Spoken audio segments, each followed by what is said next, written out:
अस्सलाम वालेकुम। Lecture 32 start करते हैं जी कैफ वन का। मैंने सोचा तो यही था आज के मैं आई आई 23 से पहले हमें अप्रूवल करने की ज़रूरत है। ठीक है, तो अप्रूवल का टॉपिक स्टार्ट करूंगा, बल्कि आधा तकरीबन कर लूंगा, लेकिन बस पता नहीं चला। एज यूजुअल आपको पता है, एक mid of the year revision का सवाल कराया, एक मैंने वो कल वाले सवाल के सब नोट्स बनवाए, तो फिर जब अप्रूवल का टाइम आया तो 20 मिनट बचे हुए थे। तो क्या कर सकते हैं आप, ये कुछ भी। अब कल इंशाल्लाह फिर अप्रूवल का फुल फ्लैज, आज इंट्रोडक्शन दे दिया अप्रूवल के, बुनियाद थोड़ी सी डाल दी है टॉपिक की। कल इंशाल्लाह फुल फ्लैज लेक्चर अप्रूवल का ही चलेगा। तो उसके बाद फिर मंडे को शायद हाफ लेक्चर लगे, पूरा भी लग सकता है। हाफ लगा तो फिर बाकी हाफ IS-23, नहीं तो फिर ट्यूजडे से IS-23 आ जाएगा। लेकिन ये ब्लेसिंग है, मैं बार बार कह रहा हूँ बच्चों के लिए, इत्तेफाक ऐसा हुआ है कि हमने IS-23 करना है, और उससे पहले चूंकि अप्रूवल में अब यूज होना शुरू हो जाना है, तो अप्रूवल पढ़ाना मैंने पहले बेहतर समझा यहाँ पर। तो 2 दिन ये हैं, 6-7 दिन बोरिंग कॉस्ट के हैं। इस टाइम के अंदर अंदर जो बच्चे लेट ज्वाइन करने वाले हैं किसी वजह से, जिनके पेपर पास नहीं हो पाए, तो वो बच्चे काइंडली इन क्लासेस को जो है वो इन पेंडेंसीज को रिमूव कर लें। ये अल्लाह की तरफ से उनको मौका मिला है, तो कोई प्लानिंग नहीं है मेरी, इत्तेफाक ही ऐसा हुआ है। तो अल्लाह की तरफ से इसको एक मौका समझे, शुक्र करते हुए आप इसको जो है वो, जितने लेक्चर्स हैं उनको एटलीस्ट IS-16 के 20-22 लेक्चर्स जो हैं वो तो आप 7-8 दिन में करें, जो रिपीटर्स हैं। ठीक है जी, अच्छा। शुरू करते हैं जी। Mid of the year revaluation, ये एक छोटा सा काम हमारा रहता था। इसी तरह से यार, ये सवाल होमवर्क में नहीं कर लेते आप लोग? आपको हो जाएगा। ये सवाल होमवर्क में करें। पहले देखा होगा ऐसा कुछ सवाल? ये सवाल होमवर्क में किया था पहले? नहीं किया था? नहीं, ये सवाल असल में ना, ये सवाल होमवर्क में इसलिए नहीं दिया था कि आप टेस्ट वाले सवाल को आसानी से ना कर लेना। इसमें भी एक रीवैल्यूड एसेट बिका है, और उसकी बुक वैल्यू अलग से, उसकी रियल अमाउंट अलग से दी हुई, जैसे कल वाले सवाल में थी। तो फिर मैं ये देता तो टेस्ट आसान हो जाता ना जरा। तो हाँ, थोड़ी मुश्किल पेश आई। खैर, अब कल डिस्कस कर लिया, तो ये सवाल किसी काबिल नहीं रहा आपके, मतलब बहरहाल करना तो है, ये नहीं कि काबिल नहीं, हम तो नहीं करेंगे। ये होमवर्क में कर लीजिएगा। Page number 462, question number 70 homework है। आमिर से कह दें ये पिछली क्लास को मैसेज करवा दे अभी। पेज 460 मैं कह देता हूँ, याद रहेगा बस। 462, पेज 462, क्वेश्चन नंबर 70 होमवर्क। अच्छा, इधर देखें, हमारी कुछ चीजें इसमें रहती थी IS-16 में, जैसे फुली डेफिसिट एसेट का एक क्वेश्चन मैंने करवाना है। ये जब भाई दिल करेगा करवा देंगे, यानी कि अब अगले दिनों में ऐसे ही चलेगा। थोड़ा सा बस ये करते रहेंगे रोज, जैसे आज कर रहे हैं। आज थोड़ा फिर ज्यादा टाइम लग गया, असल में टेस्ट सवाल ही बड़ा हैवी था, कल पूरा नहीं हुआ तो आज कर रहे हैं। ठीक है भाई, ये खड़ खड़ खड़ खड़ समझ से बाहर है, समझ से बाहर है किताब में इस तरह से खोलना। सिंपल सी बात मैंने बताई है, फिलहाल देखने की जरूरत भी नहीं है। अभी पेज 462 पर 70 लिख लें, रजिस्टर पे घर जाके ढूंढ लेना। ठीक है, पेज 462 पे 70 होमवर्क में है। 71 अभी करवाने लगा हूँ। 72 रहता है, फिर 73 रहता है ग्रॉस रिप्लेसमेंट मेथड, 74 रहता है revaluation under reducing balance method. ये कुछ चीजें हमारी पेंडिंग है, आगे तो I-36 है जो हमने कर लिया हुआ। ठीक है ना, तो आ जाइए आज mid of the year revaluation को कर लेते हैं जी। उसामा लिमिटेड परचेज्ड अ पौधा for 1000 million on 1 January 2017। The plant has an estimated useful life of 10 साल with no residual value. UL uses revaluation model for subsequent measurement of corporate plant equipment and accounts for revaluation on net replacement value method। हमने तो एक ही method पढ़ा हुआ है ना जी, वही है। ठीक है, दूसरा तो आपको दिखाया, अभी सवाल ही नहीं करवाया। वैसे ना कभी वो टेस्ट हुआ है ना, अपने डाला हुआ है कोई सवाल, लेकिन हम कर लेंगे एहतियातन। ठीक है ना, बहरहाल अभी तक जो मेथड पढ़ा है, जो टेस्ट होता है वो यही है, नेट रिप्लेसमेंट मेथड, जिसके अंदर हमारी एक्यूमुलेटेड डेप्रिसिएशन एलिमिनेट हो जाती है at the date of revaluation. Asset book value पे आ जाता है, और फिर वैल्यू से कंपेयर करके सरप्लस या लॉस हम कैलकुलेट करते हैं। ये है revaluation under net replacement value method. ठीक है, अच्छा। The revaluations performed by an independent firm of valuers are as follows: 1 April 17 rupees 1080। मसला क्या है? मिड ऑफ द ईयर का मतलब ये कतन नहीं समझो कि साल के एंड मिड में, मिड का मतलब ड्यूरिंग द ईयर होना चाहिए, तो ज्यादा सही लफ्ज होता है। यहां में लिखता ड्यूरिंग द ईयर रिवैल्यूएशन। ठीक है, रिवैल्यूएशन साल के, प्रैक्टिकली नॉर्मली ऐसा नहीं होता। प्रैक्टिकली तो साल के शुरू में या साल के एंड में रिवैल्यूएशन होती है, तो कभी कभार ऐसा अगर हो जाए सवाल के अंदर, तो आपको करना तो आता हो। ठीक है, अब जरूरी नहीं है ये पहले साल ही ऐसा हो। ये 17 खरीदा था, पूरा 17 ना होता रिवैल्यू, 18 में जाके मिड में कहीं रिवैल्यू हो जाता, हो सकता था। लेकिन इस सवाल को जरा छोटा रखने के लिए पहले ही साल mid of the year revaluation कर ली, कॉन्सेप्ट सिखाना था ना। ठीक है, अब रिक्वायरमेंट वैसे है जनरल एंट्रीज कर दें, अगले समय चलेंगे, असल में वो पता नहीं है फॉर्मेटिंग वैसे जी। रिक्वायरमेंट है जनरल एंट्रीज करनी है और नोट बनाना है पीपीई का। हम तो दोनों चीज आपको पता है अलग अलग करते हैं। हम तो एंट्री देख के जो ना लेजर बनाते हैं, ना एंट्री देख के हम नोट बनाएंगे, क्योंकि कुछ भी अलग से मांगा जा सकता है, हम अलग अलग ही देखकर चलते हैं। लेकिन सबसे पहला काम आपको पता ही है, सबसे पहला काम वर्किंग है। कितने बच्चे ऐसे हैं जो रिजल्ट के बाद तशरीफ लाए हैं, जरा इस क्लास में बता दें। 5-7, 5-7 इधर चले, फिर देख लें। मैं आपको बता रहा हूँ, 6-7 दिन में अगर आपने ना वो बैकलॉग निकाला ना, तो फिर बाद में फिर आप रह जाओगे। ठीक है ना, तो अल्लाह की तरफ से आने वाले मौके का शुक्र यही है कि आप ये मोटिवेशन मिल लीजिए क्लास के बाद कल। अच्छा जी, तो क्या कह रहा था जी मैं, सबसे पहला काम वर्किंग जरूरी है। ठीक है, चाहे जर्नल एंट्रीज करनी हो, चाहे लेजर बनानी हो, चाहे नोट बनाना हो, पहला काम क्या है? वर्किंग। चलो वर्किंग करते हैं। ये देना है जरा, सही से नहीं मिटा होगा ये।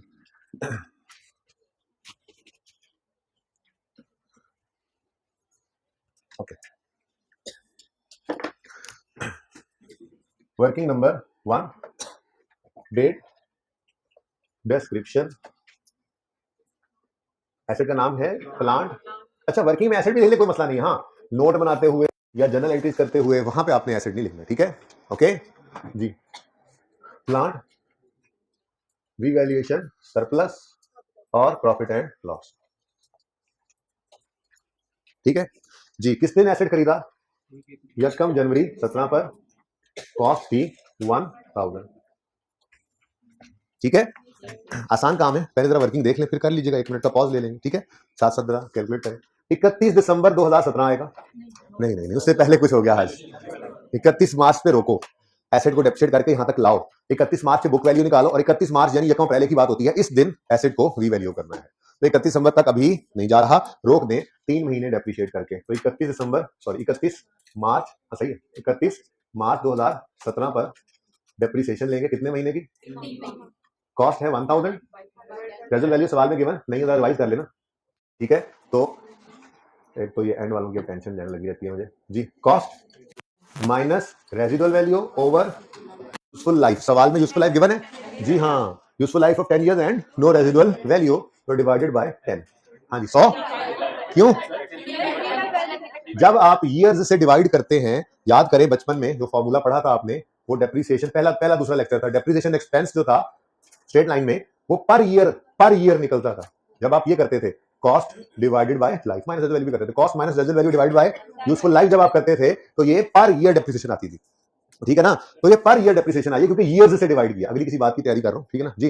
ये ईयर से डिवाइड करेंगे तो पर ईयर सालाना डेप्रिसिएशन आएगी। तो अगर सालाना 1 साल की डेप्रिसिएशन है तो हमें तो 1 साल की डेप्रिसिएशन चाहिए, हमने तो इसको 3/12 करना है, तो 3/12 20, ठीक है? ये 20 के 2 बतख बन गया था जी, 25 भाई। वो मेरे कोने वाले भाई दरवाजे के सामने वाले, ये नजर आ रहा है इसलिए लिखा हुआ जो इधर से आपको भाई, और ये पहलवान आपको, ओके, बाकी नजर बाकी को इलाज कराना चाहिए। अच्छा जी, तो 25 माइनस हो गया तो 975 बुक वैल्यू। अब असल में ना असूल वही है, रीवैल्यूएशन मर्जी होती रहे, हमने रीवैल्यूएशन के दिन बुक वैल्यू को फेयर वैल्यू से कंपेयर करना होता है। अब 31 मार्च या यकम अप्रैल पे हमें रीवैल्यूएशन करनी थी, तो उस दिन की बुक वैल्यू निकाल ली। अब उस दिन खड़े होके रीवैल्यूड अमाउंट 1080 है, इसको करना है वर्किंग में कैसे ट्रीट, एक लाइन छोड़ देनी है खाली, यकम अप्रैल लिख लो, एक लाइन खाली छोड़ो, और इसी दिन रीवैल्यूड अमाउंट लिख लेते हैं 1000 दूसरी लो, तो जी 105 रीवैल्यूएशन सर्कल 105, ठीक हो गया जी? उसके बाद बस और तो कुछ नहीं करना, और तो कुछ नहीं, हाँ और तो कुछ नहीं करना, बस अब एसिड को इस्तेमाल करना है। अब बाकी के 9 महीने भी एसिड को इस्तेमाल करना है, ठीक है? तो इस्तेमाल करेंगे तो डेप्रिशिएट होगा 31 दिसंबर 17, डेप्रिसिएशन 1000 दूसरी डिवाइड मोड आ गई, माइनस रेजल वैल्यू को होती तो माइनस कर देते, ठीक है? डिवाइड करेंगे रिमेनिंग लाइफ से, और रिमेनिंग लाइफ निकालेंगे डेट ऑफ रीवैल्यूएशन पे खड़े होके, तो ठीक है? अब रिमेनिंग लाइफ निकालते हैं, ठहरो ठहरो ठहरो ठहरो। अब लाइफ पास्ट पहले बताओ ना कितनी है? हाँ, लाइफ पास्ट है 3 मंथ्स। लाइफ पास्ट कितनी है जी? क्योंकि यकम जनवरी 17 को आने वाला एसेट 31 मार्च 17 पे खड़ा है, 3 महीने गुजर गए। अगर मैं इन 3 मंथ्स को ईयर्स में डिनोट करना चाहूं तो क्या करूंगा? 3/12 यानी 0.25 ईयर्स, तो ठीक है ना? समझ आती है बात? अगर 0.25 ईयर्स गुजर चुके हैं, रिमेनिंग निकालनी है, तो टोटल लाइफ कितनी थी जी? 10, उसमें से 0.25 ईयर्स, प्लीज 1 मिनट, 10 ईयर्स में से 0.25 ईयर्स माइनस करेंगे तो 9.75 ईयर्स आ जाएंगे। ये रिमेनिंग लाइफ किसी को समझ नहीं आ रही तो हाथ खड़ा करें और निकल जाए क्लास से। अच्छा जी, 9.75 ईयर्स रिमेनिंग लाइफ समझ आती है सबको? अब बता दो, नहीं समझ आई तो ना निकले, बता दो। सबको आ रही समझ? सबको आ रही समझ? तो डिवाइडेड बाय 9.75 ईयर्स, आंसर बताओ क्या? 9/12 करेंगे? 9/12 नहीं ना करेंगे, ये मेरा दोस्त मुझे मिल गया जिसको मैं ढूंढ रहा था। जब 9.75 से डिवाइड किया है तो ऑलरेडी 9 मंथ्स की डेप्शन होगी। अब सुनो, एक एग्जांपल से समझाता हूं, नहीं सही, एग्जांपल से समझाता हूं। एक एग्जांपल हमने की भी थी, पर वो डिफरेंस था थोड़ा सा कि मैंने स्टार्ट ऑफ द ईयर को बाय किया था, आज start of the year buy नहीं करते, ठीक है? हमने एक एसेट खरीदा, मिसाल के तौर पे यकम जनवरी 20 पे, नहीं खरीदा, बल्कि मैं बताता हूं कब खरीदा। फिलहाल तो एक एसेट हमने खरीदा, ये 20 का साल है, ये 21 है, ये 22 है, ये ना कहना अब ईयर यकम जनवरी से 31 दिसंबर है, ठीक है ना? अच्छा, अब एक एसेट हमने खरीदा यहां पर यकम जुलाई, नजर नहीं आएगा ये, 1 मिनट रुक जाए, यकम जुलाई 20 पर एक एसेट हमने खरीदा, ठीक है। कॉस्ट है इस एसेट की 250 रुपए, रेजिडुअल वैल्यू इसकी है 0 और यूजफुल लाइफ है 2.5 ईयर्स, ठीक है। अब बताओ 250 डिवाइडेड 2.5 क्या आता है? 100। बोलो 100। ये 100 क्या है? डेप्रिसिएशन एक्सपेंस पूरे साल का, ये पूरे साल का एक्सपेंस है। 2.5 से डिवाइड करने का मतलब ये कतन नहीं है। देखो ऐसे भी कर लेते हैं, चलो एक एग्जांपल इससे भी आसान, फिर उधर जाते हैं थोड़ी सी मुश्किल की तरफ। हमने एक एसेट इधर यकम जनवरी 20 पे खरीद लिया, कॉस्ट थी उसकी 250 रुपए, उसको डेप्रिशिएट करना था तो 250 माइनस 0 डिवाइड बाय 2.5 साल इसकी लाइफ से 2.5 किया। अब यकम जनवरी को खरीदा है तो क्या आंसर आता है इसका? क्या आंसर? 100, पूरा 100 डेप्रिशिएट हो गया। फिर 21 के साल में भी पूरा 100 डेप्रिशिएट हुआ। अब जब 22 के साल में भी फॉर्मूला तो ही लगना है ना, तो बोलो 22 के साल में भी ऐसे ही होना है, 250 माइनस 0 डिवाइडेड बाय 2.5 तो हमने कर देना है। लेकिन अगर यहां पे भी 100 लिख दिया तो मुझे बताओ ये कितना डेप्रिशिएट हो जाएगा? 300 तो है ही नहीं। मकसद क्या? अगर 2.5 साल लाइफ वाला एसेट है तो 1 2 यहां पर 3 साल 2.5 साल इसके पूरे हो जाएंगे, तो इसका मतलब ये सालाना डेप्रिशिएशन नहीं है, इसको 6/12 करना पड़ेगा, तभी यहां 50 आएगा। ये बात समझे हो? तो 2.5 से डिवाइड करने का मतलब ये कतन नहीं है कि 6 महीने की डेप्रिसिएशन आ गई। ये 9.75 डिवाइड करने का मतलब कतन ये नहीं है कि ये 9 महीने की डेप्रिसिएशन है। अगर आपने ईयर्स से डिवाइड करना है तो डेप्रिसिएशन जो ईयरली ही आएगी, पूरे साल की ही आएगी। फर्क सिर्फ ये पड़ जाएगा कि फिर एंड पे जो 3 महीने 6 महीने 9 महीने बचेंगे वो आखिरी साल के अंदर जाकर फिर डेप्रिसिएट हो जाएगा ऐसे, ठीक है। ऐसे ही ये वाली एग्जांपल इधर वाली देख लो, डिफरेंट कर देते हैं जी। यकम जुलाई को एसेट खरीदा, अब लाइफ है इसकी 2.5 साल, कॉस्ट है 250, मिसाल है मेरी, अच्छा ये सवाल में ढूंढते रहना, ये एग्जांपल है मैं खुद बता रहा हूं, ये कॉस्ट है, रेजिडुअल वैल्यू, ये लाइफ है, ओके। अच्छा तो 250 डिवाइड बाय 2.5 किया तो क्या आंसर आया? 100। लेकिन ये 100 क्या है? पूरे साल की डेप्रिसिएशन। ये एसेट हमारा पूरा साल इस्तेमाल नहीं हुआ तो क्या करना पड़ेगा? 6/12, ठीक है। यहां डेप्रिसिएशन कितनी आएगी? साल की डेप्रिसिएशन आएगी 50। अब अगले साल फिर यही फॉर्मूला लगेगा, लेकिन 6/12 नहीं करोगे क्योंकि अगले साल पूरा साल इस्तेमाल होगा तो 100, और फिर उससे अगले साल भी पूरा साल तो 100। अब बात समझ आई है? तो मकसद कहने का ये था, इतनी लंबी बात करके एंड में सिर्फ ये बात करनी थी कि 2.5 से डिवाइड होना, या बल्कि बारी बारी 2.5 से डिवाइड होने का मतलब ये कतन नहीं है कि ये 6 महीने की डेप्रिसिएशन आएगी, ये आएगी पूरे साल की ही, 6 महीने पे करना पड़ेगा, ठीक है। ऐसे ही 9.75 से डिवाइड करने का मतलब ये कतन नहीं है कि ये डेप्रिसिएशन 9 महीनों की हो जाएगी, ये डेप्रिसिएशन साल की ही है, इसको 9/12 करना पड़ेगा। समझ आ गई है?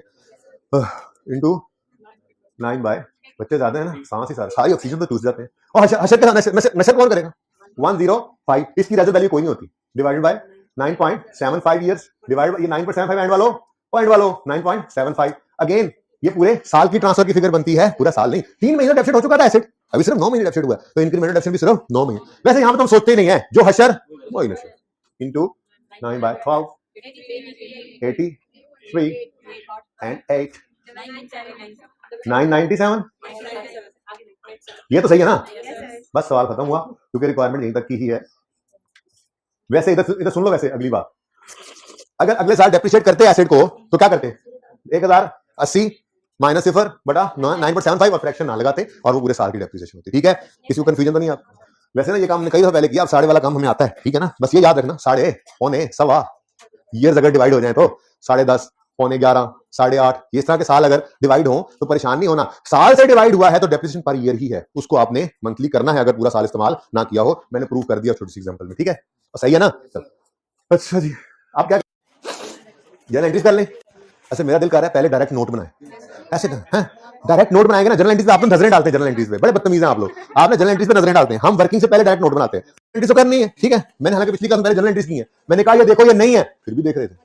तो बेहतर ये है कि नोट कंपनी नेम, कोई है कंपनी नेम? है ना, उसामा लिमिटेड। भाई ये जरा ये नाम ही नजर आए तो मैं क्या कर सकता हूं, इसको क्या करना है देखिए आपने, ये तो आप बताइए। Notes to the financial statements for the year ended 31 December 17 जी। ग्रॉस कैरिंग नाम पे लिखवा दें, सॉरी एक आवाज आ गई, 2 चलेंगे। तो 2 प्रॉपर्टी प्लांट एंड इक्विपमेंट नाम आ गया जी नोट का, ठीक है। आगे ये फॉर्मेट आना 1 मिनट में मैक्सिमम, जल्दी जल्दी बनाना जी। देखो फूल बूटे लगाना is not a presentation for the purpose of passing paper. मुझे तो प्रेजेंटेशन मैटर करती है, हाँ करती है, बट प्रेजेंटेशन का मतलब क्या होता है कि जो आपने लिखा है अगले को समझ आ जाए, दैट्स इट बस। और कोई फूल बूटे बनाने की जरूरत नहीं है, तो क्विकली करें, क्विकली, ठीक है, तेजी से। पहले सवाल से ही अगर स्पीड चुप के रखेंगे ना तो एंड तक सही रहेगा, वरना पता क्या होता है, पहले 2-3 सफे बना के लिखते हैं, बना के हैं। तजुर्बाकार बच्चे आए बैठे ना, इसलिए मैं थोड़ी सी बातें डिस्कस करता हूँ पेपर वाली।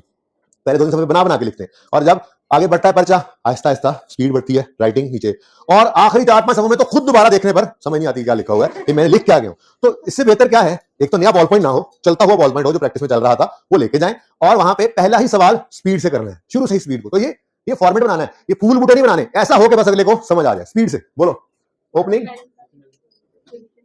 फिर एडिशन, फिर डिस्पोजल, था कोई नहीं, नाम भी लिखते तो काम चलता। ट्रांसफर, ट्रांसफर, रिवैल्यूएशन और क्लोजिंग। ठीक है जी। नेक्स्ट है एक्यूमुलेटेड डेप्रिसिएशन। हमें को बुला दें यार, ये मार्कर्स ताजे करने, आप जरा मुझे जैसे ब्लैक मार्कर और दे एक और, इसे ना चले फिर वापस आना पड़ेगा। जज़ाकल्लाह जी। एक्यूमुलेटेड डेप्रिसिएशन, ओपनिंग, फिर ट्रांसफर भी है और डेप्रिसिएशन भी है। क्या सिखाया हुआ आपको? अगर revaluation start of the year हो तो पहले ट्रांसफर फिर डेप्रिसिएशन, और अगर एंड ऑफ द ईयर हो तो पहले डेप्रिसिएशन फिर ट्रांसफर। मिड हो जाए तो भी यही कर लेना, तरीका बता दूंगा। मिड हो जाए तो पहले डेप्रिसिएशन फिर, अब तरीका बता देता हूं आपको, ठीक है? तो पहले डेप्रिसिएशन एक्सपेंस और फिर ट्रांसफर, फिर डिस्पोजल हो सकता है कोई हो, और क्लोजिंग में, और इनका डिफरेंस बुक वैल्यू। आगे 3 चीजें हैं, मुफ्त वाले नंबर। ओके जी। कौन सा एसेट है जी हमारे पास? ये प्लांट है, प्लांट है। नोट बना रहे हैं हम 31 दिसंबर 17 का। ओपनिंग बैलेंस होगा फिर यकम जनवरी 17 पर। जो यकम जनवरी 17 पे खड़े होकर कभी नहीं कैलकुलेट करते, याद है ना? तो हम जाएंगे 31 दिसंबर 16 पर, तो जाकर देखेंगे तो हमें कुछ नजर ही नहीं आ रहा, कोई प्लांट नजर नहीं आ रहा। अभी बीज है, अभी वो उगा नहीं है प्लांट है। 31 दिसंबर 16 पे कोई एसेट नहीं है। मुंह बंद करो ना, समझ आइए ये बात है। ये सादा बात है। 31 दिसंबर, ये यकम 17 में खरीदा है ना, तो 31 दिसंबर 16 पे तो ये नहीं था ना, तो भी मुंह को खुला हुआ इस बात पे तुम्हारा जी। तो 31 दिसंबर 16 पे कोई एसेट मौजूद ही नहीं था, तो क्लोजिंग 0, ओपनिंग भी 0, और डेप्रिसिएशन भी कोई नहीं। एसेट कोई नहीं, डेप्रिसिएशन कहां से आ गई? डन। नेक्स्ट एडिशन है। हाँ, एंट्री इसलिए तो नहीं की जी। 17 का साल है, यकम जनवरी 17 पे 1000 रुपए का एसेट खरीदा है, इसकी एंट्री होती है एसेट डेबिट कैश क्रेडिट। ये एडिशन हुआ है बगैर एंट्रीज के, नोट बन रहे हैं। ठीक है, डन। एक एंट्री तो ये। नेक्स्ट 25 रुपए से एसेट। वैसे ना एक बात सुनो, डेप्रिसिएशन 2 दफा है, ठीक है? 25 भी डेप्रिसिएशन है और 83 भी, ठीक है ना? 25 है रिवैल्यूएशन से पहले, जिसको हमने रिवैल्यूएशन के दिन ट्रांसफर करके एलिमिनेट कर देना है, और 83 उसके बाद है, तो बचेगी 83 ही। ये पहले से ध्यान में आ गया हमारे कि बचेगी एक्यूमुलेशन में 83 ही। क्या बोला मैंने? डेप्रिसिएशन ये भी है, डेप्रिसिएशन ये भी है, एक्सपेंस तो ये दोनों ही है, लेकिन क्लोजिंग डेट पर ये 25 कोई नहीं पड़ा होगा, क्योंकि ये इस रिवैल्यूएशन के बाद एसेट को रिवैल्यू किया, तो ये 25 तो एलिमिनेट हो गया। जो बाद वाले रिवैल्यूएशन के बाद वाले 9 महीने उनकी डेप्रिसिएशन पड़ी होगी। ये जहन में मेरे बिठा लिया, बाकी काम तो अपना तरतीब से करेंगे, एंड में यही होगा जो कह रहे हैं। ठीक है, करें शुरू। अच्छा, तो डेप्रिसिएशन एक्सपेंस कितना है जी? ये देखो मैंने ब्रैकेट में लिख दिया। 25 मैंने ब्रैकेट में इसलिए लिखा है, तो देखो कि ये 25 डेप्शन है, और यही कर देंगे अभी ट्रांसफर। बस समझे हो?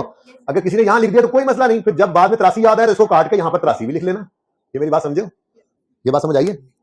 इसने 25 बाहर लिख दिया, 25 ट्रांसफर हो गया, ठीक है, एलिमिनेट हो गया, रिवैल्यू कर लिया ऐसे। बाद में 83 की डेप्शन यहां पे ऐड करो, काट के इसको 83 लिख लो, कोई मसला नहीं है, कैसे भी कर सकते हैं, लेकिन मैं तो अभी फिलहाल तरतीब से चल रहा हूं जी।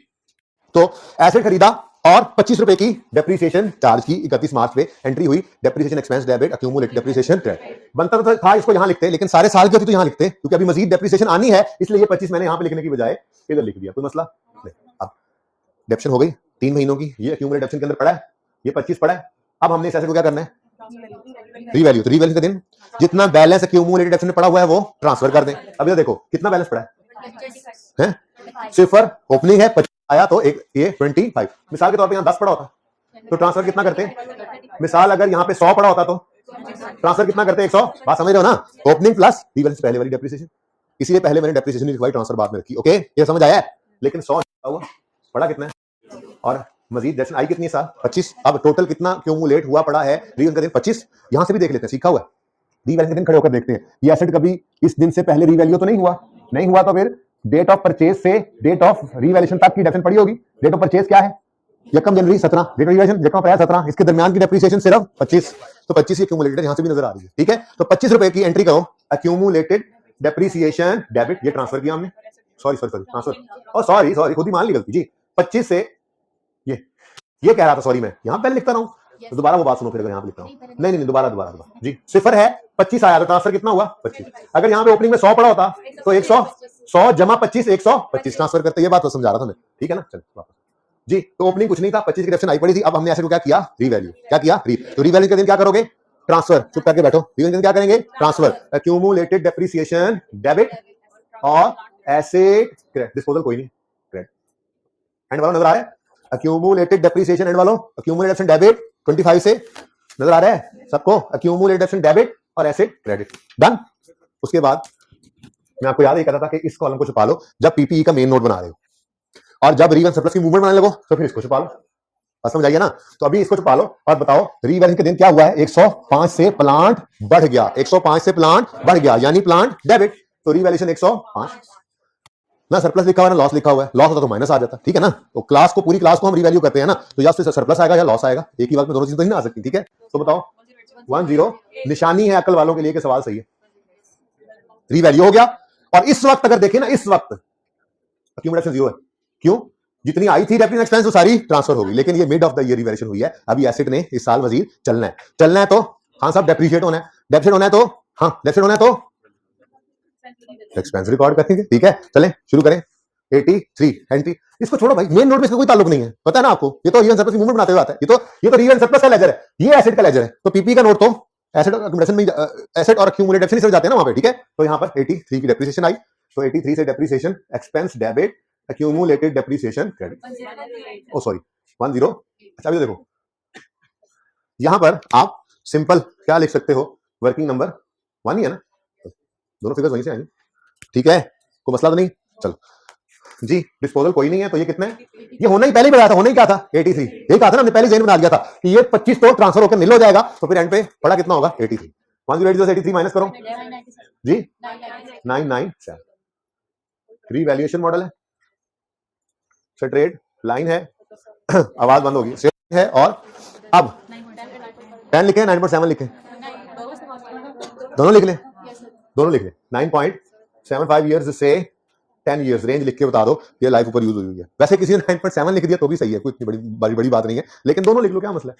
हाँ यहाँ पे ये लिख लेना कि 2.1 में ये है measurement basis, depreciation method, life या रेट। ये मुफ्त के नंबर नहीं छोड़ देने, मुफ्त के नंबर है ये नोट के अंदर, पीपी का नोट आ जाए तो ये मुफ्त के नंबर।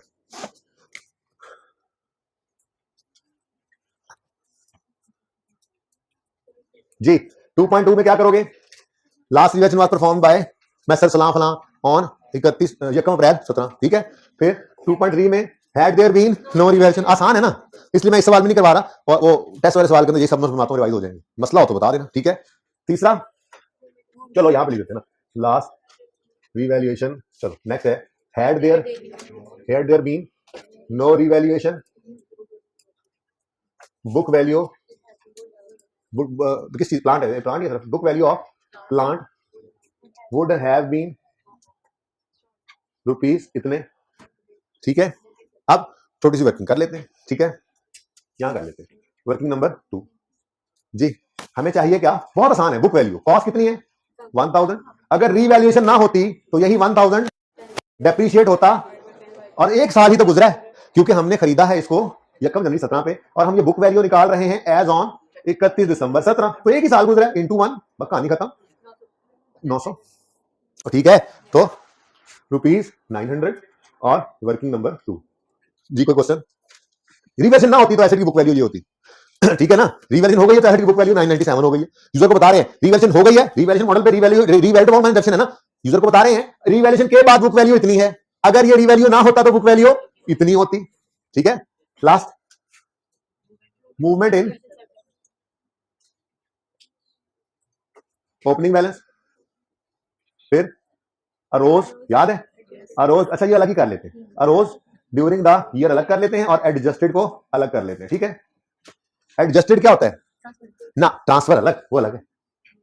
अब मैं बताता हूं, हाँ अगर कभी लॉस आए तो वो सरप्लस पड़ा उसे खा जाता है ना, उस खाने को एडजस्टेड कहते हैं। वैसे मैंने आपको कहा था स्लैश डाल के रोज स्लैश एडजस्टेड भी लिख दे, लेकिन पिछली क्लास में बच्चों को इसमें थोड़ा मसला हुआ, मैं अगर अलग ही कर दूं, मसला क्या है, और रोज और एडजस्टेड अलग अलग, ट्रांसफर टू रिटेन्ड अर्निंग्स अलग, और क्लोज, ठीक है, सही है। अब हम मूवमेंट इन रियल सरप्लस बनाने आए हैं, तो क्या करेंगे, बाजू चढ़ाएंगे और इसको छुपा लेंगे, ठीक है। और हम कौन सा कॉलम देख रहे हैं, सिर्फ रिवैल्यूएशन सरप्लस, कहानी बिल्कुल वैसे ही। अगर हम 31 दिसंबर 17 का नोट बना रहे हैं तो यहां ओपनिंग 1 जनवरी 17 का होना है, जो कि 31 दिसंबर 16 पे खड़े होकर क्लोजिंग निकाल कर लाएंगे, और 31 16 पे गए तो एसेट था ही नहीं, जब एसेट नहीं था तो सरप्लस भी कोई नहीं पाई, 0, ठीक है, और सही है। अच्छा नेक्स्ट, फिर यहां पे कहानी थी, यहां पे 0 है, फिर क्या हुआ, 105 का सरप्लस अरोज हुआ इस साल में 105, कोई लॉस तो नहीं आया जैसे खा गया हो, नहीं कोई लॉस नहीं आया, there is no adjustment during the year, transfer retained earnings 8 है और क्लोजिंग 97, तो ये भी मैच कर जाया करता है आपको पता, बस और कुछ नहीं था। सवाल कैसा लगा? सवाल कैसा लगा? बढ़िया लगा भाई को। बढ़िया शॉट ऐसे बोलते हैं ना, वो इंडिया कमेंट्री चल रही थी, बढ़िया शॉट। कहां छुपे थे हारिस?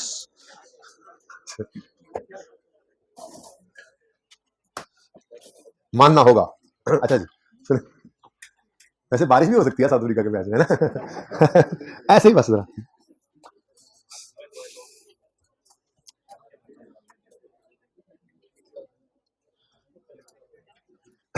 जी ले आए इधर। जी बच्चों, ये सवाल हमारा कल हो गया था। मैंने कहा था आपको कि ये सब नोट्स बना के लाने हैं, याद है? कितनों ने बनाए? क्यों बाकियों ने नहीं बनाए? कल का सवाल जो है उसके सब नोट्स क्यों नहीं बनाए?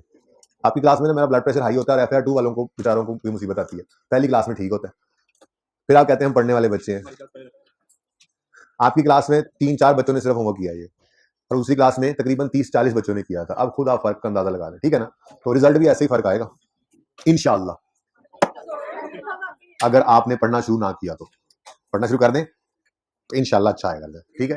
अच्छा, सिर्फ फिर बताएं एक बार, कितनों ने इसके सब नोट्स बनाए थे? बहरहाल ये क्वेश्चन भी मैंने क्वेश्चन बैंक से उठा लिया था, बड़ा ही जबरदस्त सवाल था। तो इस सवाल को टेस्ट में, कभी कभी कोई सवाल किताब में पढ़ा हो ना, जो ना किया क्लास में डिस्कस करना हो तो टेस्ट में दे देता तुम्हें, लेकिन कभी कभी ऐसा होता है। तो अब चूंकि आपको पता लग गया तो अब ऑनवर्ड्स ऐसा काम ही होगा, ठीक है? इस हफ्ते तो टेस्ट ही नहीं हुआ आपका, है ना? इस हफ्ते में टेस्ट था ही नहीं। रिजल्ट वाले हफ्ते में कुछ धचका लगा होता है, खुशियां चढ़ी होती हैं, कोई इधर आ रहा है कोई उधर जा रहा है, तो इस हफ्ते के अंदर टेस्ट नहीं होते, इसलिए कोई टेस्ट नहीं हुआ। लेकिन ये टेस्ट खूब कम बच्चों ने दिया था। बहरहाल इसको हमने डिस्कस कर लिया, इसके सब नोट्स की तरफ चलते हैं, ठीक है? क्योंकि ये क्वेश्चन बैंक का क्वेश्चन था तो मैंने सोल्यूशन ओपन कर लिया।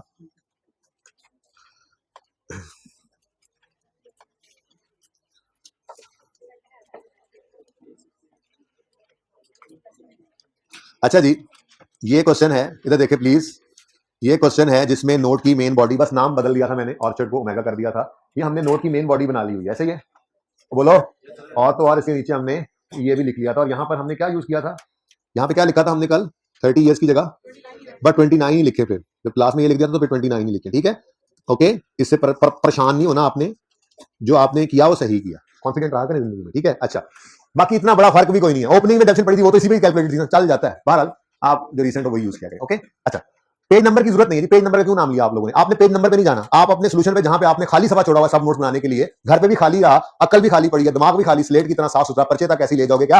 ये गुस्सा आया हुआ है मुझे। तो आप लोगों ने जो नोट बनाया था उसके आगे सब नोट्स की जगह छोड़ी होगी, काइंडली वहां तशरीफ ले आए, वहां पे सब नोट्स बनाए। आपने ये ओपन नहीं करना, ये इसमें मैंने सिर्फ वर्किंग के लिए ओपन किया है, मेरे पास वो वर्किंग नहीं है जो बोर्ड पे थी। कल वाले सवाल की वर्किंग भी आपने की हुई है, कल वाले सवाल का नोट यहां तक आपने बनाया हुआ है, ओके? इसलिए कल वाले सवाल को मैं कंटिन्यू कर रहा हूं, ठीक है? सही है, ओपन कर ले रजिस्टर्स, 30 सेकंड है आप लोगों के पास।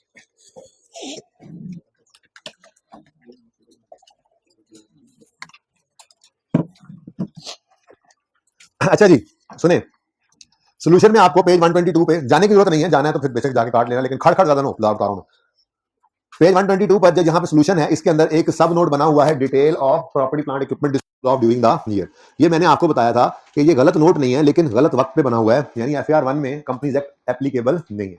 IFRS एप्लीकेबल है हम पे अभी, तो IS 16 जो है उसमें डिटेल ऑफ डिस्पोजल नाम का कोई डिस्क्लोजर रिक्वायर्ड नहीं है, ठीक है? तो हाँ, FAR 2 में जब जाते हैं तो वहां पे IS 16 भी हम पे एप्लीकेबल होता है और कंपनीज एक्ट भी। तो ये डिस्क्लोजर जो है ये कंपनीज एक्ट का रिक्वायर्ड डिस्क्लोजर है, इसलिए ये बनाने की जरूरत नहीं है फिलहाल आपको, ओके? अच्छा चलें जी, अब कहानी शुरू करते हैं। यहां तक हमारा सवाल हो चुका हुआ है और हमने आगे कुछ सब नोट्स बनाने हैं, जो वर्किंग जरूरत पड़ेगी वो मैं यहां से सोल्यूशन से देख लूंगा। आप लोगों के पास तो वो वर्किंग ऑलरेडी मौजूद होगी रजिस्टर पे, ठीक है ना? तो यहां पे हम 5.1 तक आपने सवाल कर लिया था, ओके? तो कर लिया था ना। अब आगे ये 3 सब नोट्स हैं जो मैंने आपको बताया हुआ है कि जब भी कभी रीवैल्यूएशन होगी तो ये 3 सब नोट्स रीवैल्यूएशन से रिलेटेड लाजमी बनते हैं। पहला, रीवैल्यूएशन किस दिन हुई आखिरी, किसने की, इंडिपेंडेंट था या नहीं, कौन सी बेसिस पे की, जो लिखा हो सवाल में कॉपी पे। दूसरा, अगर रीवैल्यूएशन मॉडल ना यूज होता तो बुक वैल्यू क्या होती।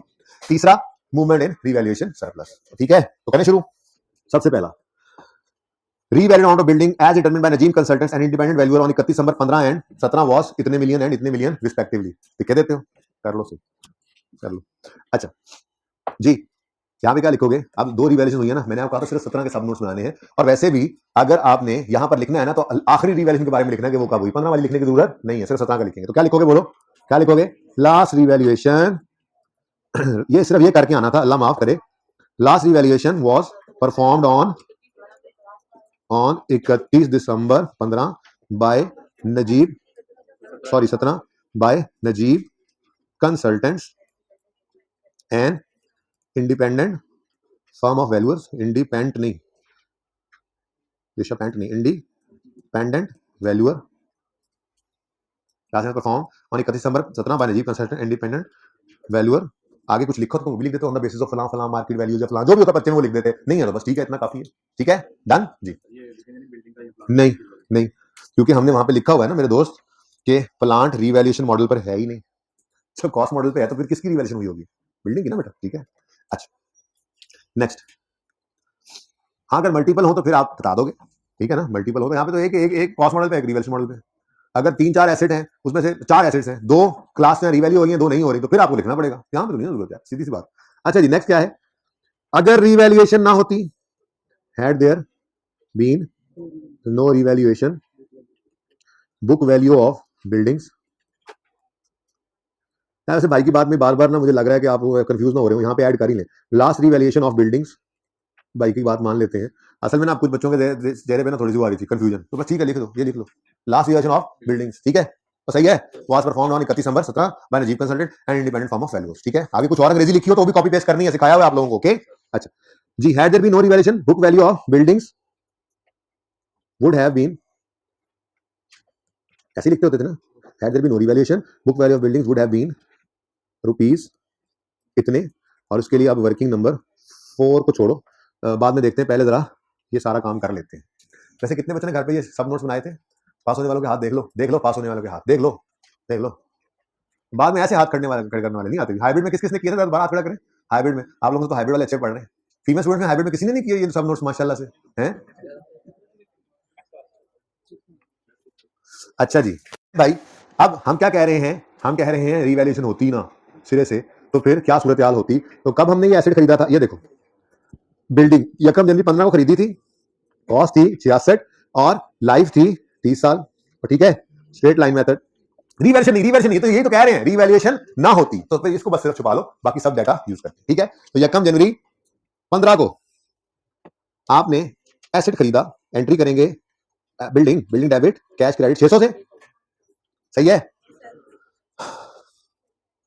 31 दिसंबर 15 पर यही क्या पड़ा होगा? Closing balance. समझ आती है बात क्या? नहीं, 31 दिसंबर 15 पर depreciation expense debit accumulated depreciation credit करनी है, कितनी होगी? तो स्ट्रेट लाइन मेथड है ना, तो 600 बटा 30 कितना आता है? 20। ये कोई मुश्किल बात है? तो सुते क्यों पे हो फिर? जाग रहे हो? मैंने कैमरा पॉज करा के ना सारी क्लास को खड़ा कर देना है। जाग रहे हैं ना सारे? नेक्स्ट 31 दिसंबर, नहीं वो कैमरा ऑन करके इसलिए ऑनलाइन वाले बच्चे घर पे खड़े होंगे, लोग कहेंगे क्या हो गया इनको। 31 दिसंबर 2015 पर क्लोजिंग बैलेंस 20 आ गया। ठीक है, यकम जनवरी 16 पर ये ओपनिंग बन गया। हमने असल में किस दिन पर लेके आना है? Had there be no revaluation book value of building as on 31 December 17 would have been. तो असल में तो हम किस दिन लाना चाह रहे हैं? एज ऑन 31 दिसंबर 17 तक बुक वैल्यू को लाना है हम। ठीक है ना, तो दूर की कहानी, अभी तो बहुत दूर है, सफर बड़ा पड़ा है। तो कोई एडिशन कोई डिस्पोजल 16 में हुआ? 16 में कुछ नहीं हुआ था भाई, यही 31 दिसंबर 16 पर क्लोजिंग बन गया 600। ठीक है, फिर यकम जनवरी 16 पर ब्रॉड डाउन 20 था, और एडिशन नहीं हुआ तो डेप्रिसिएशन तो फिर भी होगी ना। 31 दिसंबर 16 पर डेप्रिसिएशन आई 20 और 31, जरा टाइम नोट करना, वैसे जब से शुरू किया था ये कितनी देर होगी मुझे लिखते हुए यहाँ पे? 5 मिनट तो नहीं, चलो 2-3 मिनट तो, चलो अभी से ही ऑनवर्ड टाइम नोट कर लो, 2 मिनट ऐड कर लो उसमें। चलो अभी 35 मिनट हो है ना, ठीक है, आपको अभी 2 मिनट पहले से शुरू है, फिर मुझे बाद में बताना जब एंड पे ये कंक्लूड कर लेंगे। ठीक है जी, 31 दिसंबर 16 पर क्लोजिंग कितना आ गया? 40। ठीक है, फिर 17 के साल में यकम जनवरी 17 पर ओपनिंग आया 600 और यहां पर यकम जनवरी 17 पे ओपनिंग आया 40। और क्या हुआ था? ये हुआ था on 30 June 17 a building was dispose. हाँ भाई, हुआ डिस्पोज, याद आया कुछ? तो ये बिल्डिंग डिस्पोज हो रही है। इस बिल्डिंग की ओरिजिनल कॉस्ट कितनी गिवन है? 66। तो ये कॉस्ट एसेट अकाउंट में से निकल जाएगी और इसकी अक्यूमुलेटेड एडिशन भी एक्यूमुलेशन अकाउंट में से निकल जाएगी। ये करते थे ना डिस्पोजल में। ठीक है, तो चलो आ जाओ फिर। स्टेप 1, जाने वाले एसेट की कॉस्ट एसेट अकाउंट में से क्रेडिट कर दो। सवाल में बताया हुआ है कितनी है 66। यहां से क्रेडिट करके कहां फेंक दिया करते थे हम इसको, डिस्पोजल में, 30 जून 2017, ऐसा ही है। फिर इस जाने वाले की डेप्रिसिएशन को भी डिस्पोजल में फेंक दो। वर्किंग नंबर 1 करते थे, वैसे तो जुबानी भी हो रहा है लेकिन फिर भी हमें वर्किंग शौक में करी जा रहे हैं। जी बताएं जी, बताएं जी। अक्यूमुलेटेड डेप्शन निकालने चले हैं ना, तो अक्यूमुलेशन कैसे निकालते थे जी? डेप्शन ऑफ 1 ईयर, तो 66 इसकी कॉस्ट है, लाइफ 30 साल है, ये आ जाएगी 1 साल की डेप्रिसिएशन। अब यकम जनवरी 15 को ये बिल्डिंग खरीदी थी, 31 दिसंबर 15, 31 दिसंबर 16 और 30 जून 17, कितने साल? 2.5 साल, 2.5 ईयर्स। आंसर आ गया 5.5। समझ आता है भाई? तो 5.5 से अक्यूमुलेटेड डेप्शन अकाउंट को डेबिट करके डिस्पोजल को क्रेडिट कर देंगे। ठीक हो गया? सही है। स्टेप 3 कैश रिकॉर्ड करेंगे। और जाग भाई, जाग। स्टेप 3 में कैश रिकॉर्ड करेंगे, कर लेना। स्टेप 4 में गेन लॉस आएगा, कर लेना, फिलहाल मुझे जरूरत नहीं है उन चीजों की। ठीक है। अब 31 दिसंबर 2017 पर क्लोजिंग बैलेंस कितने? 534। और यहां पर अभी हमें डेप्रिसिएशन एक्सपेंस निकालना है। जब वो निकल आएगा, वर्किंग नंबर 2 में आज निकाल लेते हैं, ठीक है, क्योंकि ओपनिंग डिस्पोजल वगैरह अलग करना है, ठीक है ना। तो फिर हम इंशाअल्लाह 31 दिसंबर 17 पर क्लोजिंग बैलेंस लिख लेंगे और फिर ये दोनों बैलेंसेस हम फटाफट ले जाएंगे, जाके अपने नोट में लिख देंगे। ठीक है? और ठीक है, लो भाई, on opening excluding disposal method कौन सा है? Straight line. तो opening cost of all minus opening cost of disposal divided by life. बस डिवाइड बाय लाइफ कर दो या रेट कर दो, मल्टीप्लाई की बात है, ठीक है ना। बोलो कितना आता है? 17.8। एडिशन कोई है नहीं, डिस्पोजल तो है। ये 66 डिवाइडेड बाय 30 इंटू 6/12 और 66 कॉस्ट है ना, डिवाइड बाय 30 करोगे तो 1 साल की डेप्शन आएगी, लेकिन इस साल में पूरा साल इस्तेमाल ही नहीं हुआ, तो 6/12 कर दिया, कितना आ गया? 1.1। ये टोटल हो गया 18.9। तो ये 18.9। क्लोजिंग बताओ, क्लोजिंग बता दो। क्लोजिंग बहुत मुश्किल है निकालना। 50, यस सर वाले, अल्लाह तुझे हिदायत दे। 43, 53.4। अच्छा बच्चों इधर देखो, ये दो फिगर्स की तलाश में थे हम। क्यों? 31 दिसंबर 17 पे कोई रिवैल्यूएशन का जिक्र नहीं किया यहाँ पे, ऐसे ही है ना। तो बोलो 31 दिसंबर 17 पर हमें बुक वैल्यू चाहिए थी, और बुक वैल्यू निकालनी हो तो कॉस्ट माइनस अक्यूमुलेटेड डेप्शन करनी है। 31 दिसंबर 17 पर, ऐसा ही है। तो ये 31 दिसंबर 17 की क्लोजिंग कॉस्ट आ गई और ये 31 दिसंबर 17 की क्लोजिंग अक्यूमुलेटेड डेप्शन आ गई। इन दोनों को जब नेट करेंगे तो क्लोजिंग बुक वैल्यू आ जाएगी 31 17 की, ऐसा ही है। तो बोलो अच्छा कितनी आती है वैसे? 4। आप यूं कह रहे हैं कि हम यूं लिखें, आप यूं कहना चाह रहे हैं कि बिल्डिंग की कॉस्ट आ रही है 534 और अक्यूमुलेटेड डेप्रिसिएशन है 53.4 और बुक वैल्यू है 480.6, ऐसे ही है ना। चलो ये तो आपने वर्किंग की ना, ये तो आपने वर्किंग की, मैं तो वर्किंग अब करने लगा। मैं क्या ढूंढने निकला हूं? अगर रीवैल्यूएशन ना होती तो बुक वैल्यू क्या होती, और किस दिन 31 दिसंबर 17। अब बड़े ध्यान से और इत्मीनान से और तवज्जो से देखिएगा, हमें बुक वैल्यू बिल्डिंग्स चाहिए, ऐसे ही है। वो कैसे निकलेगी जी? Cost less accumulated depreciation, impairment को जिक्र हो तो वो भी माइनस हो जाता होता है, और ये आ जाएगी बुक वैल्यू, ऐसे ही है। अब जरा देखना इधर,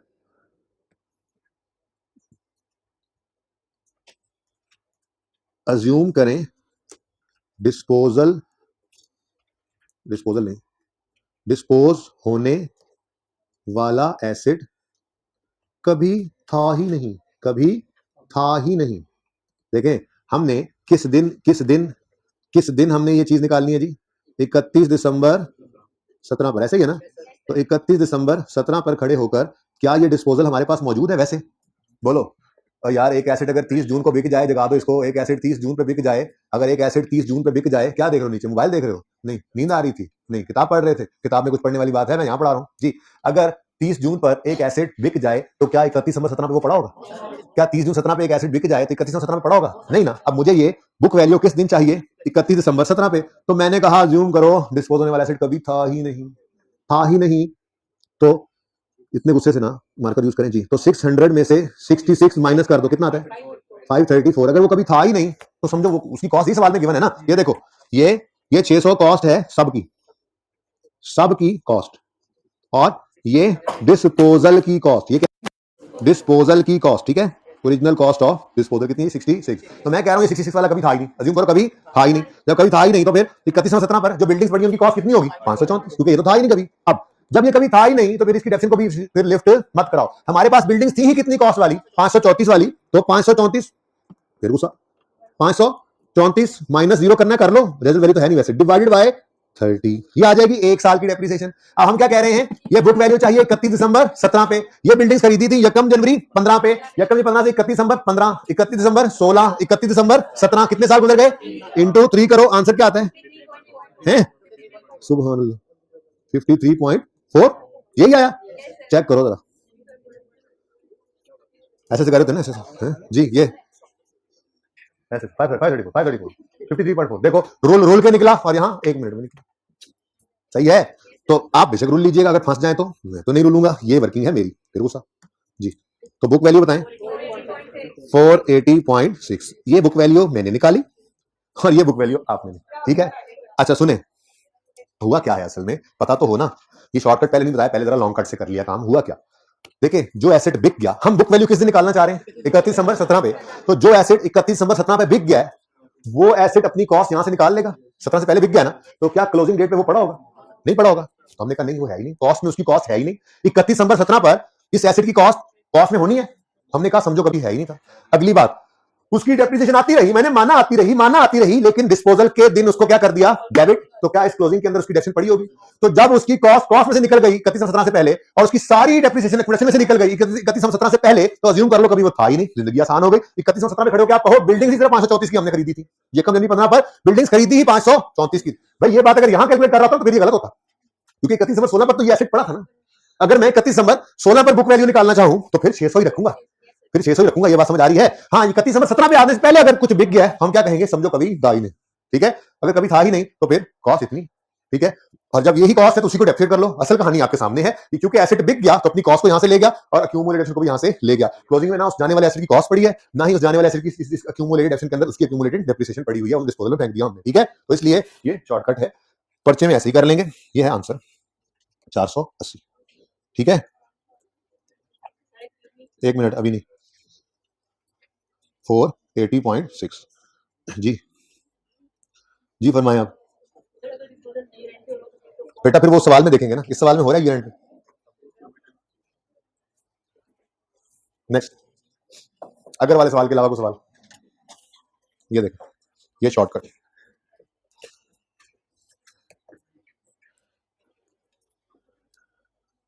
मैं नहीं कर रहा ये सब, ठीक है, ये ठीक है जी।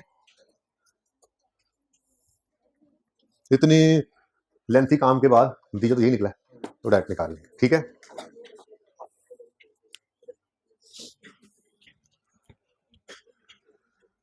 अच्छा जी, क्या तुम अभी चले जाओ, 10 मिनट लगे, अच्छा मैंने कह रहा 10 मिनट रह गए, मारा जाना था इसमें बेमौती, भाई कह रहे हैं 10 मिनट लगे थे इसमें, और इसमें 1 मिनट नहीं लगा हार्डली। हाँ, कुछ सवाल बदल भी सकता है, तो ये ना होगा, एडिशन भी आ सकता है बीच में, तो उस हिसाब से ध्यान से देख लेना, एडिशन क्लोजिंग में पड़ा होगा, ये ध्यान से देखना है, ठीक है ना। तो वो केस टू केस वेरी करता है, अगर सिर्फ डिस्पोजल हो और कुछ ना हो तो शॉर्टकट सुकून से लगाओ। Next, movement in revaluation surplus, अब नहीं दूर होगी पीछे यार, अच्छा जी, या तो बीच में मैं भी आ रहा हूँ यार, पहले जब उधर कहूँ तो खींच लेते, सोए हुए थे उस वक्त सोए हुए थे। सुने जी, नेक्स्ट क्या है, मूवमेंट इन रिवैल्यूएशन सरप्लस। इसके लिए भी आपको मैंने क्या किया है कि आपने पहले तो फॉर्मेट बना दिया करें जी, क्या फॉर्मेट है जी, मूवमेंट इन, इधर है तो वर्किंग है, मूवमेंट इन सरप्लस का फॉर्मेट क्या है जी, opening balance, arose during the year, चलो एडजस्टेड अलग रख लेते हैं, फिर एडजस्टेड ड्यूरिंग द ईयर, फिर transferred during the year to retained earnings, transferred to retained earnings, और क्लोजिंग। बातें मत करें बेटा प्लीज। 31 दिसंबर 17 का नोट बना रहे हैं तो यकम जनवरी 17 का ओपनिंग चाहिए, लेकिन निकालेंगे उसको 31 दिसंबर 16 पे जाके। अब वर्किंग ये हमारे सामने है, अब चूंकि हम रीवैल्यूएशन सरप्लस की मूवमेंट बनाने लगे हैं तो अब बिल्डिंग को छुपा लेंगे और सिर्फ इसको देखना है, ठीक है। 31 दिसंबर 16 पर तो ये एसेट ही नहीं था, जब एसेट नहीं था तो सरप्लस का भी ओपनिंग जीरो ही होगा ना, तो बोलो ओपनिंग तो आ गया जीरो। हाँ जी, दिसंबर 17 के ऊपर, सॉरी 31 दिसंबर 16 के ऊपर ये एसेट की वैल्यू मौजूद है, ये सवाल डिफरेंट था, यहाँ पे तो एसेट था ही, 31 दिसंबर 16 पर एसेट था ही नहीं तो जीरो, लेकिन यहाँ पे ऐसी कहानी नहीं है, तो 15 पे चला आ रहा है एसेट और रीवैल्यू भी हो चुका है, तो सरप्लस कैसे जीरो हो सकता है। तो अब जाएंगे अपनी वर्किंग में, और जो सिखाया 31 दिसंबर 16, यकम जनवरी 17 को ओपनिंग नहीं, 31 दिसंबर 16, 31 दिसंबर 16 यहाँ से ढूंढा तो वो मिल गया हमें यहाँ पर, ये तो 31 दिसंबर मिल तो गया लेकिन चल नहीं रहा, चल गया। 31 दिसंबर 16 पे खड़े होकर आपने चेक करना है कि सरप्लस का बैलेंस कितना है जी। सरप्लस का बैलेंस कितना है जी? सरप्लस का बैलेंस 116 है। ये 31 दिसंबर 16 का क्लोजिंग है, यही 1 जनवरी 17 का ओपनिंग बनेगा, तो 116 आ गया। क्लियर हो गया? Okay next. अब इस साल, अब 17 शुरू हो गया, क्या इस साल कोई सरप्लस अरोज हुआ? पहले ये कहानियां तो देख लें, ये तो देख लो। मुझे बताओ ये पॉइंट 4 क्या है? Transfer to retained earnings. बोलो। हाँ हाँ, डेप्रिसिएशन हुई है ना, डेप्रिसिएशन और इंक्रीमेंटल डेप्रिसिएशन इसकी एंट्री होती है, even surplus debit retained earnings credit. ये 22 क्या है? ये भी ट्रांसफर है, डिस्पोजल के ऊपर एंट्री इसकी भी, even surplus debit retained earnings credit. फिर रिमेनिंग बिल्डिंग्स की डेप्रिसिएशन की वजह से इंक्रीमेंट डेप्रिसिएशन इसकी भी एंट्री, और इन तीनों की एंट्री है ना, तीनों की एंट्री है revaluation, surplus debit, retained earnings credit. ठीक है, ये ट्रांसफर टू रिटेन्ड अर्निंग्स वाली फिगर है, तो ट्रांसफर के आगे लिख दो आगे, कोई मसला नहीं, इंतजार क्या करना जी। बोले जी 0.4 प्लस 22 प्लस 3.3 टोटल 25.7। सही है, ये तीनों ट्रांसफर हो। सरप्लस की मूल बैलेंस इस कॉलम को देख रहे हैं। ठीक है, अच्छा आप देखो 116 में से ये 25 क्या हो गया? ट्रांसफर हो गया टू रिटेन्ड अर्निंग। क्लोजिंग निकाल के लिखो मत, वैसे निकाल के बताओ कितना बनता है? 90.3। इतना सरप्लस हमारे पास पड़ा था, ये एंड तक पहुंचे, ये एंड तक पहुंचे, डिस्पोज हो गया, कुछ डेफिसिट हो गई पहले वाले की, कुछ बाद वाले की, बहरहाल सरप्लस हमारे पास पड़ा था 90.3 पे। ठीक है, अब इस दिन एक लॉस आया, ठहरो यार किधर गया ये, इस दिन एक लॉस आया और वो सारे सरप्लस को खा गया। लॉस आया, नवे सारे 3 पड़ा था ना, तो सारे को क्या कर गया? खा गया। तो एडजस्टमेंट में आपने, और रोज कुछ भी नहीं हुआ आज, इसलिए मैं कह रहा था कि ये एक ही लिख लिया करो, लेकिन चलो आप कंफर्टेबल अलग रखो। एक ऐसे एक वक्त में रोज सरप्लस आता है या नहीं, या एडजस्ट होता है, दोनों इकट्ठे नहीं हो सकते, बाहर आप अलग रखो। ठीक है, अलग रखो, रोज कोई नहीं है। एडजस्टमेंट कितनी हो गई? 90.3 की। क्लोजिंग कितना आ रहा है जरा चेक कर लो, 0 ही होगा, यही मूवमेंट है। ठीक है, सही है, समझ eye movement?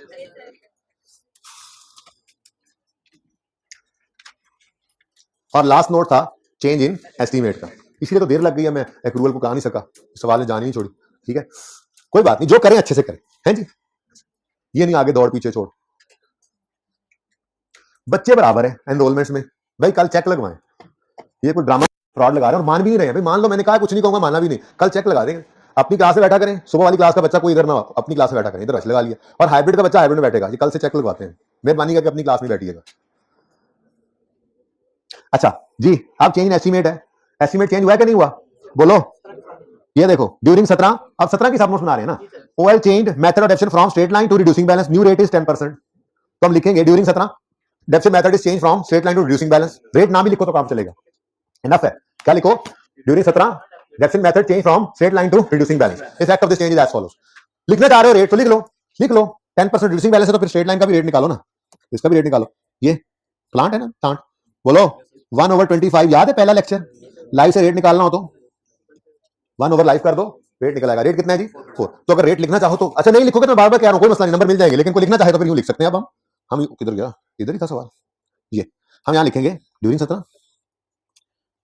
During 2017 depreciation method is change. इधर देखो आपने लिखा change from straight line to reducing balance, enough, लेकिन अगर रेट लिखना है तो फिर लिख देते हैं, मैंने वो भी निकाल लिया, is change from 4% straight line, फिर पूरा लिखना straight line method, to 10% reducing, पूरा लिखना reducing balance method. Effect of this change is as follows. और हम ये चेंज किस पर लिया करते हैं जी इफेक्ट इसका? प्रॉफिट्स पे ना, बोलो इंक्रीज या decrease in current year profits, ठीक है, और इंक्रीज या decrease in future years profits. जो मोजेज मेहमानाने ग्रामी है ना, वो अपने लेक्चर्स लेंगे तो उन्हें समझ आएगी ना, सब कुछ हमने महीने में जाकर थोड़ी मारी है, हमने पहले सारी मेहनत हमने कर रखी है। तो मैंने कहा कि इस ब्लेसिंग को ब्लेसिंग ही समझिए और 6-7-8 दिन में लेक्चर दे लीजिए, सब किया हुआ है जी। एक छोटी सी वर्किंग हम किया करते हैं इंक्रीज डिक्रीज निकालने के लिए, तो वो वर्किंग नंबर 5 बन रही थी आपके पास, क्योंकि 3 तक वर्किंग्स कल हो गई थी ना, तो 4 अभी मैंने करवाई है, अब 5 कर। क्या करते थे, कुछ याद है? कुछ याद है?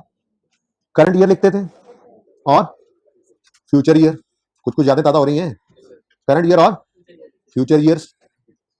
करंट ईयर को सोचकर निकालते थे और फ्यूचर ईयर्स उलट कर देते थे, ठीक है। अब डेप्रीसिएशन एक्सपेंस जो है उसका बढ़ना या कम होना देखकर उसका इंपैक्ट देख लेंगे प्रॉफिट में, ठीक है। और बोलो करंट ईयर में जो इंपैक्ट आएगा फ्यूचर ईयर्स में एग्जैक्ट उसके ऑपोजिट कर देंगे। अभी तक रेजल वैल्यू तो मैंने आने ही नहीं दी, तो वो रेजल वैल्यू आइए सेट के अंदर लाकर ये नोट फिर बन इंशाल्लाह, उसमें रेजल वैल्यू का इंपैक्ट भी लेंगे। वो रेजल वैल्यू का इंपैक्ट करंट में नहीं आता, फिर फ्यूचर ईयर्स में, करंट में भी आ जाता है, रेफरेंस एक्सपेंस निकालते हुए, बहरहाल फ्यूचर ईयर्स के अंदर कैसे एडजस्ट करना है वहां पे देखेंगे, उसके अलावा तो आसान ही है। अब कल मैंने ना शरारत भी की थी, आपको याद होगा थोड़ी सी, कि मैं गलती से पहले पुरानी वाली डेप्शन निकाल कर ओहो हो, वो इसलिए निकाली थी, ठीक है, घर जाके कोई नोट बनाएगा, अल्लाह किसी को तौफीक देगा तो उसे आसानी होगी। खैर, depreciation expense with old estimate, तो पहले न्यू लिख लो, विद न्यू एस्टीमेट, क्योंकि ये वर्किंग के अंदर हुआ पड़ा है ना, और वर्किंग नंबर 1 हमने की थी ना 36, ऐसे ही है, मुझे याद है पिछली क्लास में, चलो देख के बताया, देखो जाके वर्किंग 1 में एस्टीमेट चेंज होने के बाद डेप्शन कितनी आई है 36, 360 इंटू 10%, ऐसे किया था ना, लेकिन उससे ऊपर एक लाइन काटी थी मैंने बोर्ड में, कहा ओहो ये तो नहीं हो सकता, एस्टीमेट चेंज आपने बताया था, ऐसा ही है ना 15 पॉइंट समथिंग, वो क्या था, वो ओल्ड एस्टीमेट, अगर एस्टीमेट चेंज ना होता, सिर्फ इंपेयरमेंट होती, तो डेप्शन विद ओल्ड एस्टीमेट वो आनी थी, इधर देखो क्या था 360 डिवाइडेड बाय 23, आंसर कितना आया था 15.6, याद आया कुछ, ये 15.6 ना मैं गलती से लिख गया था कल, मतलब जान के लिखा था, लेकिन कहा था क्या, ओहो नहीं लिखा था 15.6 डेप्शन, फिर आपने कहा था नहीं सर एस्टीमेट, ओहो अगर एस्टीमेट चेंज ना होता तो ये डेप्रिसिएशन होती, तो एस्टीमेट चेंज हो गया तो ये डेप्शन आई, तो एस्टीमेट चेंज की वजह से डेप्रिसिएशन बढ़ गई है, इंक्रीज हुई है, ठीक है ना, तो सही है, जिनको समझ नहीं आया फिर अल्लाह मालिक है, इतनी दफा कर चुके हैं ये काम जी, कितना 20.4, ऊपर बेटा 36 और 15.6 लिखा हुआ है, तो इसी को देख लिया करें, 20.4 जी, डेप्रिसिएशन में इंक्रीज आया कि डिक्रीज, डेप्रिसिएशन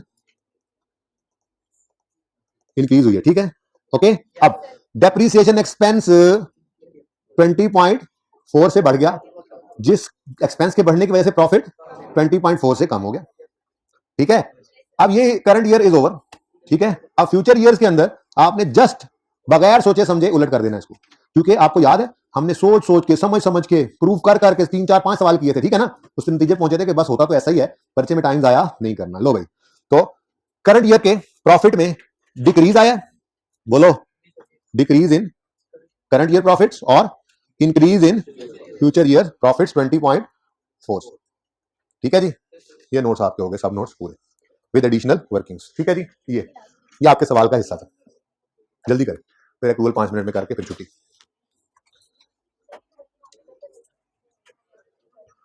कौन सी, ये नहीं कल नहीं करवाई थी, मैंने काट दिया था इसको,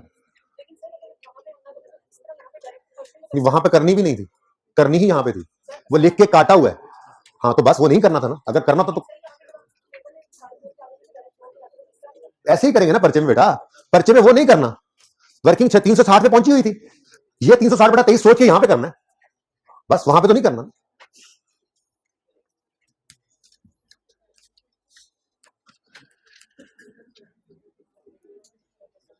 ओके, हेडिंग दें, कल करेंगे अब इंशाल्लाह रिड्यूसिंग बैलेंस मेथड से रिवैल्यूएशन या कोई और चीज, फिलहाल थोड़ी सी बात अगले 5 7 10 मिनट जो है, 5 मिनट है। एक्रूअल का टॉपिक आपने पढ़ा हुआ है बच्चों इंट्रो में, जिन्होंने नहीं पढ़ा हुआ चले जाए क्लास, अजीब लोग हैं यार, मैंने सवाल किया है उसका जवाब दें, पीआरसी करके आ रहे हैं, फजूल में नहीं की तो बेटा फिर देख लेंगे ना, वही करवा, ठीक है, ये जो मेहमानाने ग्रामी आया ना, जो 4 ने हाथ खड़ा किया 10 बैठे हैं, ठीक है ना, ये खामोशी से बैठेंगे, ओके, पढ़ा है नहीं पढ़ा है मेरी इससे कतई नजर, मैंने ये 2 दिन में पढ़ाना है, उसकी वजह ये होती है कि एक्रूअल का टॉपिक हर उस्ताद अपनी मर्जी से अपने तरीके से करवाता है, सारे तरीके बिल्कुल सही हैं, सारे तरीके इफेक्टिव हैं, लेकिन अब ये सारे तरीके हम एक क्लास में लेकर नहीं चल सकते, ठीक है, नो सर किसने बोला था वैसे, बाद में मिलो क्लास के बाद में, ठीक है ना, अच्छा तो आवाज ज्यादा आई थी, हाँ अच्छा जी, तो वो सारे मेथड्स को एक क्लास के अंदर चलाना मुमकिन नहीं होता, सही तो सारे ही हैं, लेकिन हम किसी एक मेथड से ही क्लास को चला सकते हैं ना, तो इंशाल्लाह तकरीबन 2 से 2.5 लेक्चर कम से कम मेरे इस टॉपिक पे लगने हैं, नए सिरे से एक तरह से करवाया जाता है, ठीक है, तो जिसने जिस तरह से भी किया है वो सही है, लेकिन अब फिलहाल आप लोगों ने उसको भूलकर इस तरीके से कर लेना है जिससे हम इस क्लास में करेंगे, ठीक है, ताकि हम, क्योंकि ये चलना है, आइए 23 शुरू करने से पहले इसको जरा थोड़ा सा टच आना है इसका, इसको जो है वो डिस्कस करना जरूरी है, फिर उसके बाद हर टॉपिक में इसने चलना है, तो जहां जहां पर ये चलेगा, ये टॉपिक आएगा, वहां वहां हम इसी तरीके से इसको करेंगे जैसे आपको सिखा रहा हूं, ठीक है, अच्छा जी, एक्सपेंस कब हम रिकॉर्ड करते हैं, बचपन में पढ़ा आपने, उस्तादों ने आपको ये पढ़ाया कि हम एक्रूअल बेसिस ऑफ अकाउंटिंग में क्या कर रहे हैं,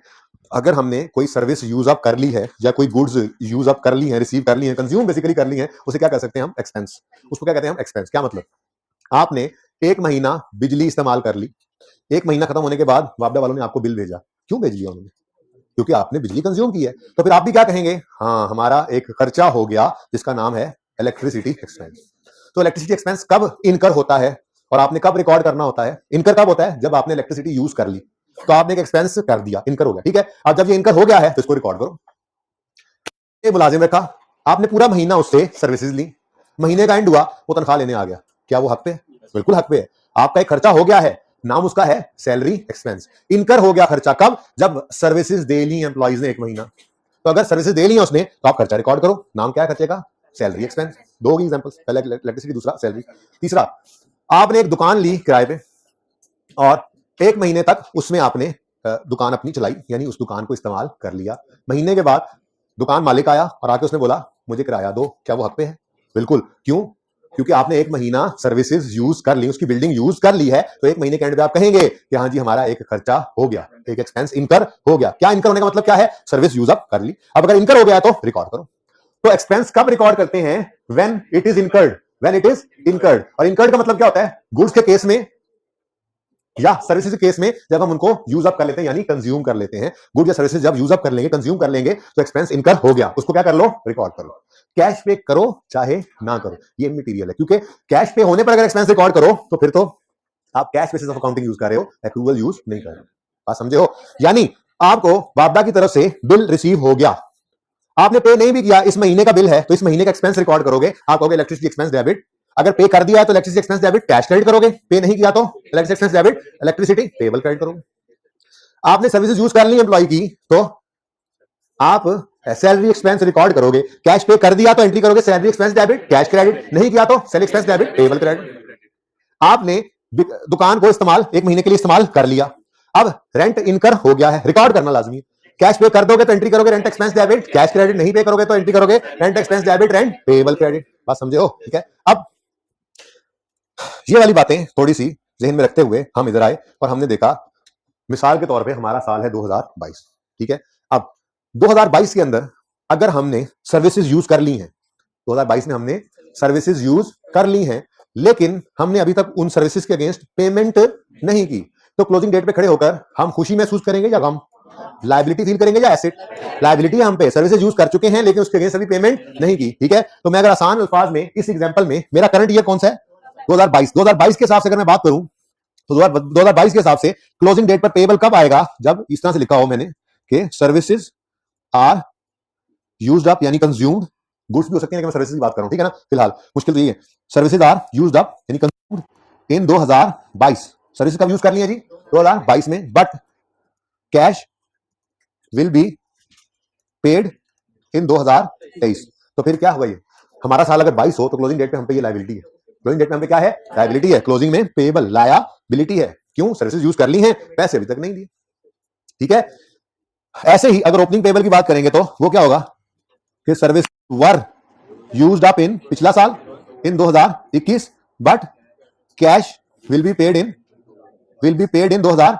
और मैं 2022 के पर्सपेक्टिव से हर चीज को देख रहा हूं ना, तो मैं 2022 जैसे ही दुकान ओपन करूंगा वो आ जाएंगे, मेरे मुलाजिम आ जाएंगे जी सैलरी दे।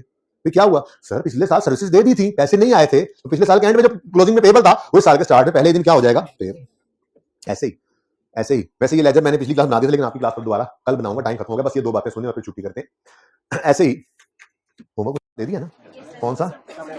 70, गुड, ओके। सुने, और अब ना आप क्वेश्चन बैंक 1 भी आप कर सकते हैं, 2, 3, 4 में 2 में शायद मसला है, वो फिर कल डिस्कस कर लेंगे, ठीक है ना। क्वेश्चन बैंक 1 IAS 36 का और IAS 16 का होमवर्क दिया। सुनो, कभी कभी ऐसा भी होता है कि आप अभी खर्चा इनकर नहीं करते, यानी गुड्स या सर्विसेज यूज अप नहीं करते, पैसे पहले दे देते हैं। तो ऐसे केस के अंदर आप एक खर्चे को प्री पे कर रहे हैं। आप सारे, कोई पोस्ट पेड वाला है, पोस्ट पेड वाले मोबाइल वाला, कोई इक्का दुक्का शायद हो, इल्ला माशाल्लाह, सारे के सारे मोबाइल को प्रीपेड इस्तेमाल, प्रीपेड सारे फीन है ना सारे। प्रीपेड सारे फीन का मतलब क्या है? आप लोग पहले पैसे मोबाइल में भरते हो फिर उनको यूज करते हो। ऐसा नहीं है 1 महीना आपने कॉलें कर ली लातादाद, ठीक है, और उसके बाद जब बिल बना तो उसके बाद पे कर रहे हो, ऐसा नहीं होता। होता है वैसे, लेकिन आप लोग तकरीबन सारे कौन से हो? प्रीपेड सारे फीन। क्या मतलब? पहले आप कार्ड खरीदते हो, लोड करते हो, या बैलेंस खरीद कर लोड करवाते हो दुकान से, तो वो पैसे आपने पहले पे किए और आपके पास एक बैलेंस आ गया। अब इस बैलेंस को आपने यूज करना शुरू किया, तो प्री पे किया फिर कंज्यूम किया, पहले पे किया फिर कंज्यूम किया। तो जिस दिन आप बैलेंस लोड करा के मोबाइल में आते हैं उस दिन आप ऐसे करते है ना, मोबाइल कैसे निकालते? किसको कॉल करनी? मैं करता हूं कॉल है। क्या मतलब? आपके पास एक रिसोर्स पड़ा हुआ है। क्या है? रिसोर्स, ठीक है। आपने 5-6 महीने का किराया एडवांस पे कर दिया। अब आप छुप के नहीं गुजरते, जब आप निकलते हैं सुबह क्लास के लिए, मकान मालिक को देख के कैसे, क्यों 6 महीने किराया उसको दिया हुआ, टेंशन ही कोई नहीं आपको, और अगर किराया उसने लेना है तो निकल जाए जरा सुबह सवेरे उसके आने से पहले, है होता है ना ये, ठीक है। तो प्री पेमेंट क्या होती है? हम 22 के पर्सपेक्टिव से बात कर रहे हैं। 22 में क्लोजिंग प्रीपेड कब होगा? क्लोजिंग प्रीपेड कब होगा? बोलो, आप बोलो। और बोलो बोलो बोलोगे तो कुछ 22 में कैश पे कर दिया, सर्विसेज यूज अप नहीं की, तभी तो प्री पे किया ना, 23 में सर्विसेज यूज करोगे। हमने कहा cash is paid in 2022, but साहब नीचे, but services will be used up इन 2023। तो फिर 22 के एंड पे जो पेमेंट कर दी है ये क्लोजिंग में प्री पेमेंट है। प्री पेमेंट एक एसेट होता है, जैसे ये लायबिलिटी है, लायबिलिटी टू पे कैश, और ये क्या है, एसेट, रिसोर्स है। राइट टू रिसीव कैश नहीं, services, right to receive services in future. Opening prepaid कर ही लोगे आप, हैं जी। ओपनिंग प्रीपेड क्या मतलब, साल के पहले दिन प्री पेमेंट का मतलब है पिछले साल कैश पे किया था, ठीक है, सर्विस इस साल देनी है, तो साल के पहले ही दिन एसेट जी। कैश वॉज पेड इन ऐसे कह देते हैं, इस भी चलेगा वैसे, cash was paid in 2021, but साहब services will be used up in 22। तो फिर 22 के पहले दिन ये क्या होगा, अच्छा देखो कल इंशाल्लाह ये लेजर बनवाऊंगा, तो इधर देखो पेबल क्या है, पेबल क्या है, लायबिलिटी, निकलना शुरू कर दें आहिस्ता आहिस्ता, पेबल, लायबिलिटी और प्री पेमेंट एसेट, ठीक है जी। होमवर्क में क्वेश्चन नंबर 71 है और क्वेश्चन बैंक 1 भी अब आप कर सकते हैं IAS 36 का। एमसीक्यूज काइंडली कर लीजिए, इस वक्त डिस्कस होने पर समझ नहीं आएंगे। अल्लाह हाफिज।